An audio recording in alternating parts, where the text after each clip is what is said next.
Bonjour. Bonjour. Bon, suite à la lecture de l'article René Guénon que tu n'as pas vraiment envie de commenter puisque ta seule réponse a été l'aveu d'impuissance d'un eunuque qui n'a pas engendré un enfant. Oui, ben, on peut d'ailleurs dire deux, trois choses, mais c'est ça qui m'apparaît en priorité, voilà. Bon ben, dis-les les deux, trois choses. Oui, non, mais en cours de discussion, on y reviendra. Bon. Il y a eu un commentaire là-dessus, je crois, qui était intéressant. À un moment donné, a été évoqué le continent hyperboré dont parle Guénon, tu vois, ce continent où serait née la tradition primordiale. Et un auditeur a fait un commentaire que je te lis.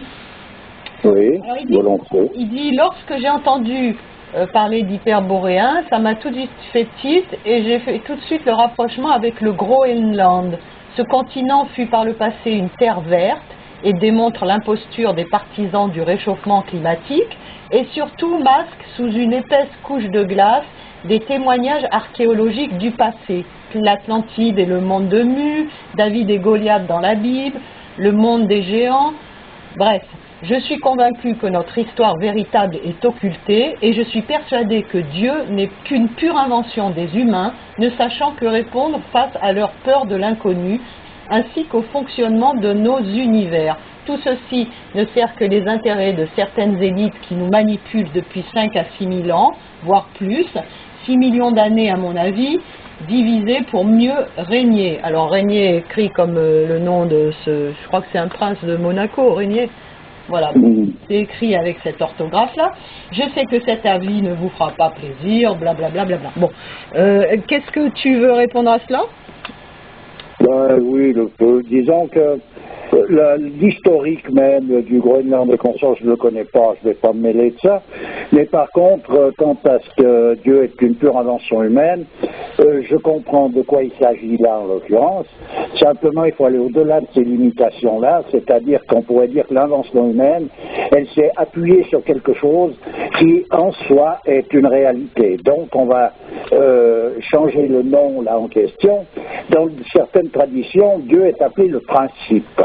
C'est-à-dire donc c'est le principe fondamental qui est à l'origine de toutes les possibilités. Voilà ce qui est Dieu en somme. Et il est à l'origine des autres principes qui vont créer différentes manifestations.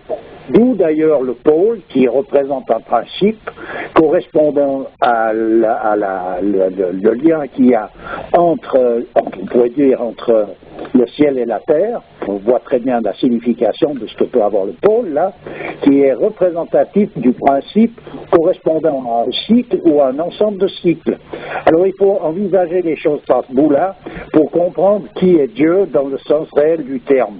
Ou bien on a Dieu dans le sens humanisme du terme qui est à rejeter. Je suis parfaitement d'accord avec l'auditeur.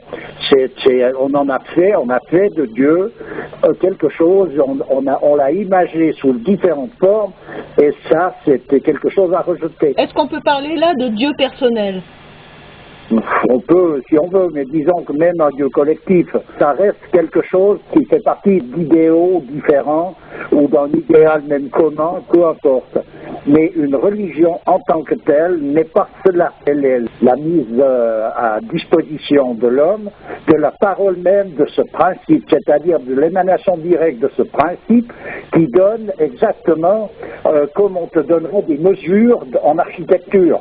Voilà, c'est-à-dire voilà comment les choses sont, voilà d'où elles émanent, voilà pourquoi elles sont comme ça, voilà où elles amènent, etc.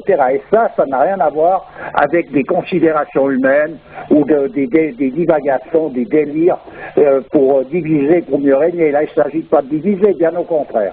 Simplement, il faut pénétrer à cœur ce que représente cette tradition, une tradition, y participer véritablement, autrement on se condamne à une ignorance perpétuelle. Voilà. D'accord. Bon, est-ce qu'on peut passer à autre chose ou t'as tout dit là? Si tu veux, oui, si tu veux. Bon, il y a une vidéo d'une interview de Satish Kumar qui nous a été envoyée aussi. Alors on essaye de répondre un peu à tout le monde, mais c'est vrai qu'il y a beaucoup de gens qui envoient des liens et tout. Je peux pas tout regarder, il faudrait... Entre la nuit et le jour, il faudrait un monde intermédiaire. Ça serait quoi? Le rêve? Dans mes rêves, si je pouvais les lire regarder ces liens, ça serait génial. Bon, il faut prendre le temps de le faire dans la durée, parce que tous ces commentaires sont finalement relativement intéressant. Hein, justement, il n'y a pas assez d'heures dans la journée, mais bon, on va y arriver. Il faut juste avoir un peu de patience. Et si jamais on oublie, ben, n'hésitez pas à renvoyer le lien. Voilà. Bon, cela étant dit, donc, une interview de Satish Kumar, qui est un jaïniste, c'est-à-dire bon, cette religion-là, c'est une des 4 religions indiennes après l'hindouisme, le bouddhisme et le sikhisme. Et quand on écoute parler ce monsieur, donc je mettrai le lien, on tombe dans des lieux communs, tu vois, habituels, propres au New Age, l'amour, la conscientisation de l'être, la non-violence, bref, tout est beau, tout est gentil. Sauf que ni le sourire affecté, faussement empreint de sagesse, à son insu d'ailleurs, je pense qu'il a l'air tout à fait honnête, ni sa verve à défendre une vérité qui n'en est pas, à mon goût, hein, à ton goût aussi, je t'ai fait écouter apparemment, n'ont réussi à me convaincre. Ça pourrait presque être le frère spirituel, entre guillemets, de Krishnamurti, qui est cité d'ailleurs à un moment. En tout cas, ils sont d'accord sur le fait que la religion ne mène pas l'homme à sa réalisation et que seul suivre sa propre vérité est valable. L'ego trip en quelque sorte. Et j'ai envie de dire que Aleister Crowley, il a suivi sa propre vérité. Donc tu vois où ça l'a mené. Donc des contre-vérités à la Krishnamurti, tu vois, style il n'y a pas de chemin qui conduise à la vérité, ou la vérité est un pays sans chemin, ou c'est en cheminant qu'on se construit son chemin. Tous ces concepts qui rejettent la possibilité de l'existence d'une destinée et qui met l'individu au centre de tout, quoi, comme dans le New Age. Bref, Aurobindo, Krishnamurti, Jung, même combat, c'est-à-dire s'autoriser à cheminer vers soi. Et ce soi, c'est plutôt vers l'ego, quoi. On l'entend comme ça. Donc oui, c'est ça, c'est du vrai grand New Age dans toute sa, on va pas dire splendeur, la confusion de perception de la vérité. Voilà.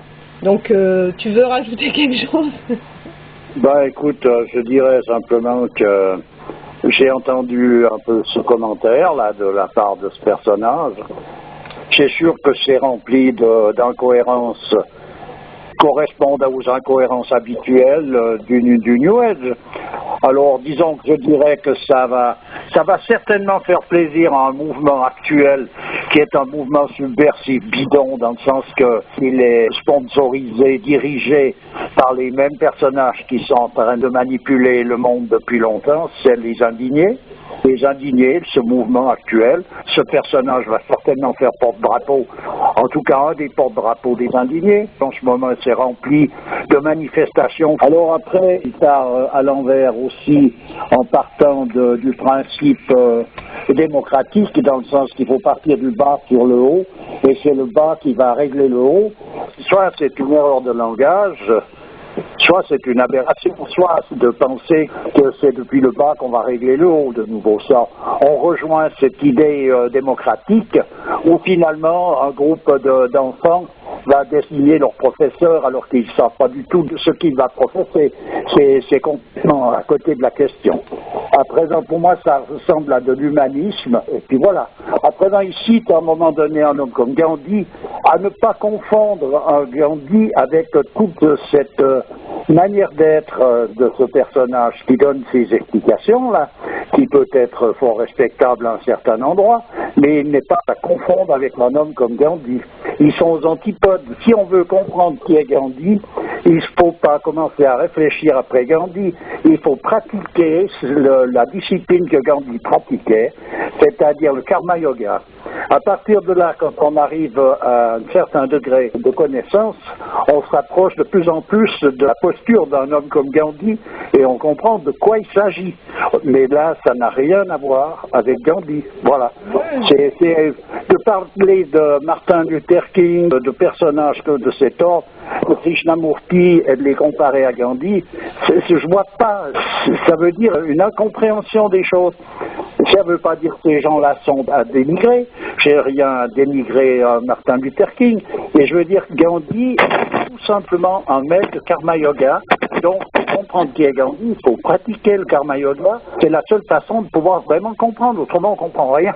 Oui, dans le genre militant aussi, on m'a envoyé un texte de George Jackson. Alors, au début, je croyais qu'il s'agissait de Michael. Ah ouais, Je me d'accord. suis dit, il a écrit ça, lui. Ouais. En fait, George Jackson a été membre des Black Panthers, tu sais, ce mouvement révolutionnaire afro-américain, Ouais. marxiste-léniniste, tu vois. Ouais. Bon, donc, ben, voilà, quoi, ça, c'est le même combat, quoi, aussi. Oui, mais bon, à présent, c'est des termes qui sont là. Et en fait, ces blacks en question, ils font tampon entre tout un mouvement de révolutionnaire qui prend telle ou telle forme, et ils deviennent donc l'objectif, ils deviennent la cible. Ils sont là Les porte-drapeaux aussi, parce que... Voilà, ils sont là pour cacher quelque chose de beaucoup plus grave, finalement, qu'ils les manipulent. On pourrait les appeler les Black Panthers, plutôt que Panthers, tu vois ce que je veux dire. Ils sont là pour faire camouflage à quelque chose qui est beaucoup plus dégradant, puisqu'ils ont été les cibles de mouvements. Oui, puisqu'ils ils se sont révoltés contre l'injustice liée... Tout à fait, tout à fait. Voilà. Donc, on voit parfaitement bien. Simplement la forme que ça prend, elle est donc toujours dirigée, on pourrait dire, par le même principe qui fait qu'il faut absolument que ça parte dans la direction de se finir en queue de poisson ou de se finir dans une dissolution. Et c'est en cela que ces choses-là ne vont pas. Il faut prendre les choses par un autre bout pour comprendre de quoi il s'agit.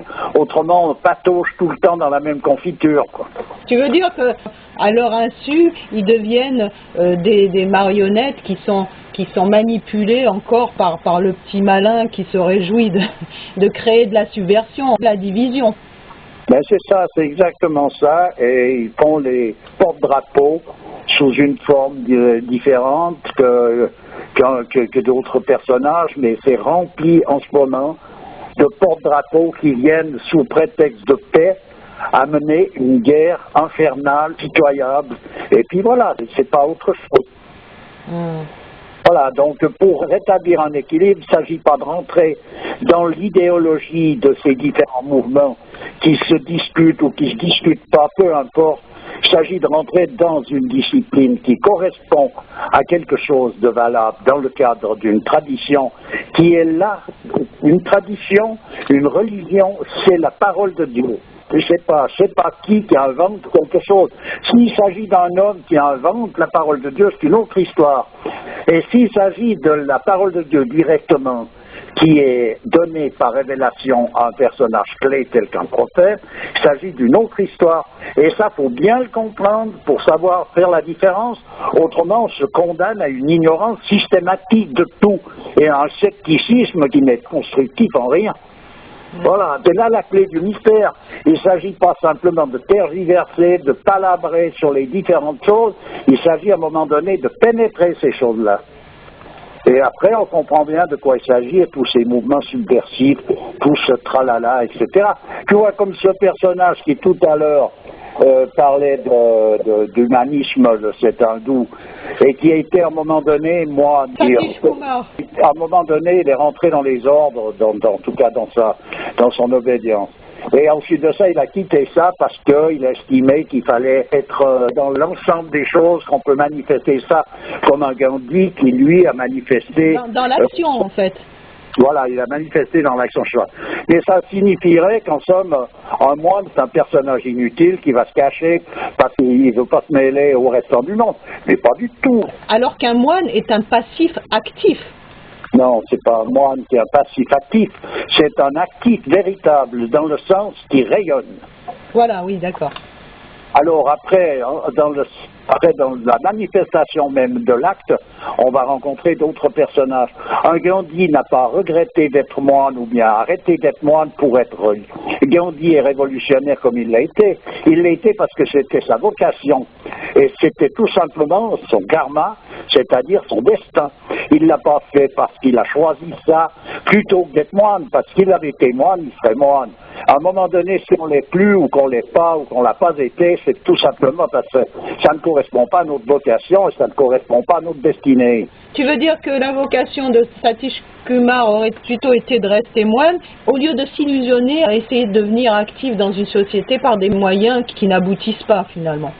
Non, je dis pas qu'il aurait dû. Et si là, il accomplit tout simplement sa destinée. Donc, si son destin était d'être un moment dans telle ou telle position et ensuite de ça d'en prendre une autre, il s'agit là de sa destinée et c'est rien d'autre. Mais ça ne signifie pas que le fait d'être moine est quelque chose qui est moindre par rapport à quelqu'un qui se manifeste dans l'ensemble du mouvement social. Il faut savoir positionner les choses exactement et savoir qu'on ne peut pas s'improviser tel et tel ou tel et tel inconsidérément. Les rouages du destin sont impénétrables, mais chacun a une destinée, chacun a une vocation et c'est en cela que les choses sont intéressantes. Et un homme comme Gandhi, s'il avait été moine, il serait resté moine, puis s'il n'est pas moine, il n'est pas moine, il a été ce qu'il était parce que c'était comme ça que ça devait être. Et pour ce personnage en question, ben, lui, il est ce qu'il est. Alors je ne veux pas juger ce qu'il est, je dirais simplement que tout son discours ressemble à un discours New Age qui ressemble beaucoup à tout le restant du décor, que je sois américain, que je sois européen. Voilà. Il met en avant le monde horizontal plutôt que le monde vertical. Il sort de sa position de moine, après il parle d'ego trip, il parle de religion qui ne mène pas à la réalisation, c'est totalement New Age, évidemment. Oui, bien sûr. C'est pour isoler les gens un peu plus, de manière à ce que, n'étant pas reliés justement à quelque chose de solide, ils sont complètement perdus. Voilà, disons, la tendance qu'on pourrait dire. Qu'ils le fassent volontairement ou pas, d'ailleurs, moi je ne veux pas rentrer dans le cadre de savoir si il est sincère ou non. On va lui donner tous les crédits. L'histoire, c'est qu'il y a une manipulation là derrière, qui est de nouveau divisée pour régner, quoi. Tout à fait. Et quand je parlais de sourire affecté qu'il avait, moi, un sourire comme ça, c'est pas de la personne dont je parle, c'est celui qui anime la personne, donc le malin. Donc c'est un sourire plutôt en joueur, tu vois ce que je veux dire, c'est pas un sourire de sage. Je comprends. Et ça, c'est vraiment ça, c'est ce qui saute aux yeux quand tu regardes ce personnage s'exprimer. Oui, c'était le cas d'ailleurs d'un Krishnamurti, qui est un brave homme, mais il était manœuvré, manipulé, il a servi à toutes les sauces. D'ailleurs, il continue de servir actuellement, donc c'est pas compliqué. Oui, puisqu'on le prend vraiment comme référence. Voilà, oui, tout à fait. Ok, bah écoute, je te remercie, encore une fois. Mais c'est toujours avec plaisir. Et puis à une prochaine. À bientôt, oui. À bientôt, au revoir. Au revoir.